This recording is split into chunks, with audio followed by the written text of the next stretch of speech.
इस पावन दिन पर हम अपना स्वतंत्रता की 75वीं गौरवशाली वर्षगांठ मना रहे हैं। मैं देवभूमि उत्तराखंड के सभी बुजुर्गों, माताओं, बहनियों, दादी, भौजियों, भूला भूलियों और बच्चों को इस महान अवसर पर सबको बहुत बधाई देना चाहता हूँ।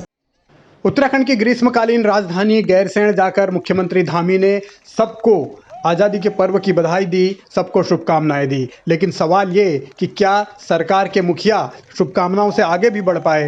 क्या गैरसैंण जाकर वो पहाड़ के विकास के लिए कोई लकीर खींच कर आए? क्या गैरसैंण जाकर वहाँ तिरंगा फहराकर मुख्यमंत्री ने पहाड़ की उम्मीदों को कोई नए पंख दिए? इसे लेकर अब सवाल उठने लगे हैं। धामी ने वहाँ क्या चर्चा की, क्या नहीं की, इसको लेकर अलग अलग तरीके की प्रतिक्रियाएं आ रही हैं। गैरसैंण जाना क्या मुख्यमंत्री धामी के लिए सिर्फ एक औपचारिकता था? इसको लेकर भी अब सवाल उठ रहे हैं। लेकिन गैरसैंण में उन्होंने क्या कहा, ये एक बार फिर से जरा समझ लीजिए।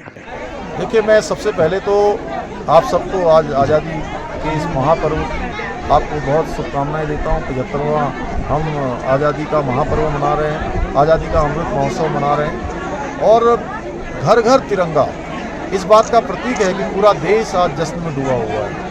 पूरा देश जहां हमारे स्वतंत्रता संग्राम के नायकों को याद कर रहा है, उनको नमन कर रहा है, वहीं हम नई पीढ़ी के लिए एक नया इतिहास भी उनको सौंप कर जा रहे हैं, नया इतिहास उनको दे रहे हैं। नई पीढ़ी भी भली भांति उससे परिचित हो रही है। ऐसे समय में पूरे देश की एकता और अखंडता जहाँ बड़ी है, वहीं हमने अमृतकाल के लिए हम तैयार भी हो रहे हैं कि अमृतकाल में हम हर प्रकार से अगले आने वाले 25 सालों में हम एक श्रेष्ठ देश के रूप में हिंदुस्तान दुनिया का सिरमौर बनेगा, दुनिया को दिशा देने वाला बनेगा, दुनिया का नेतृत्व करने वाला बनेगा।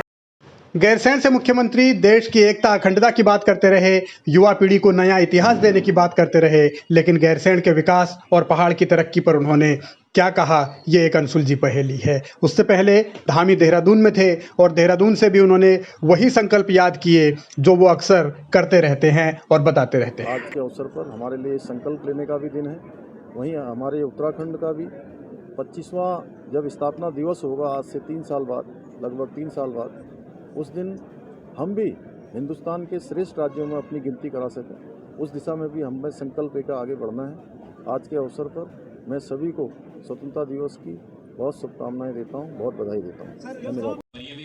देहरादून से भी 15 अगस्त के मौके पर धामी ने न कोई नई बात कही, न कोई बड़ी बात कही। उन्होंने अपनी बात एक बार फिर रिपीट की। उत्तराखंड जब 25 साल का होगा तो देश का एक मॉडल स्टेट होगा, लेकिन वो कैसे होगा, इसे लेकर सवाल लगातार उठ रहे हैं। और इन सवालों के बीच हरीश रावत ने भी एक बार फिर सवाल उठाया मुख्यमंत्री के गैरसैंण जाने, लेकिन गैरसैंण के संबोधन में गैरसैंण का रोड मैप विलुप्त होने और सरकारी सेवा में भर्ती की अनिश्चितता को लेकर भी उन्होंने सवाल उठाए और सीधे सीधे मुख्यमंत्री से कहा कि इससे कष्ट हो रहा है। अब सवाल इस बात को लेकर भी है कि सरकार आगे किस तरीके से बढ़ेगी। 15 अगस्त पर इस साल कोई घोषणा ना करने के पीछे आखिर क्या वजह है, धामी किस तरीके से सोच रहे हैं और आगे क्या करने वाले हैं। लेकिन 15 अगस्त के मौके पर क्या धामी से कोई चूक हुई, क्योंकि वो एक बड़ा संदेश, एक बड़ी विकास की लकीर खींचने में क्या वो चूक गए।